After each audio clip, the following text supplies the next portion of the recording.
Hello everybody and welcome back to my channel, River Valley. My name is Pete and today I'd like to talk to you about getting into the welding and fabrication business using a affordable welding machine, we'll call it that. So a couple years back I found myself doing more and more welding and fabrication work and needed to upgrade my MIG welder. So I did some research. I was debating whether to buy a Lincoln or a Miller, a new machine. And I just didn't want to spend that much money right away, not knowing if this fabrication business was going to take off, if I was going to really need that machine. So I ended up doing some research, and I ended up going with the MIG 250 Eastwood machine. I had several other Eastwood products in the past and have always been pretty good, so I thought I'll give it a chance. So I purchased this welder in November of 2020. Right now in 2024, that machine is listed at 900 hours, and sometimes you can find it, they run a sale or they'll run free shipping, something like that. So you could usually find it a little cheaper than that. So far, this welder has held up great. Now I'm not using it 8 hours a day, 5 days a week. The days I do run production jobs, it will run, I'll run this machine, 4, 5, 6 hours in the afternoon, solid. And so far I've never hit the overload on it. It came with an 8-foot torch. I did swap that out. I bought the 15-foot MIG torch from Eastwood and put that on. That was the biggest upgrade I've done to it. That's helped the most, having that extra reach. So far the machine's held up great, no issues with it.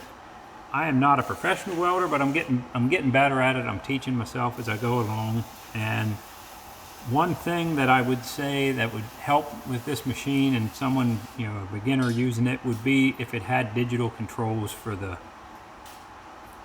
voltage and the wire speed, or the wire speed and the voltage, to be able to see how much you're adjusting it.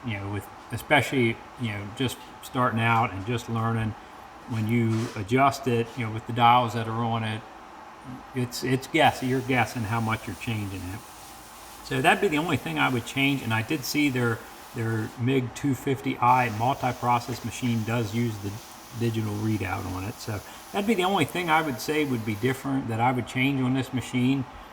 Other than that, it's been a great machine here. I've used it pretty heavy here the past couple years, and it's held up great. This was kind of a temporary welder that if it worked out and I was doing more of this, I would upgrade to something, maybe even better. But so far, I really haven't found the need for it. This welder's done everything I've wanted it to do. Most of what I'm welding is, I'm welding 1/8 inch tubing on up to, some 1/4 inch plate and some 3/8. Once in a while, some 1/2 inch stuff I'll weld together, but not a whole lot of that. Most of it's in that 1/4 to 3/8 range. And so far, it's been doing great. So to wrap everything up here, if you are starting out in the welding fabrication business, you don't have to go out and go into debt and drop a bunch of money. There are affordable machines out there to get started with that you can make some money with, starting out. So I would like to do a series and try out some different affordable welders, some of the import machines, and put them through the paces and see how they hold up in the day-to-day, if there are other options for welders and fabricators other than the big name brands. If you have any questions, feel free to comment below. If you're interested in any of the welding fixture tables that I offer for sale, they can be seen on my website, River Valley Mower Salvage. The website address is rvmspa.com. Thank you.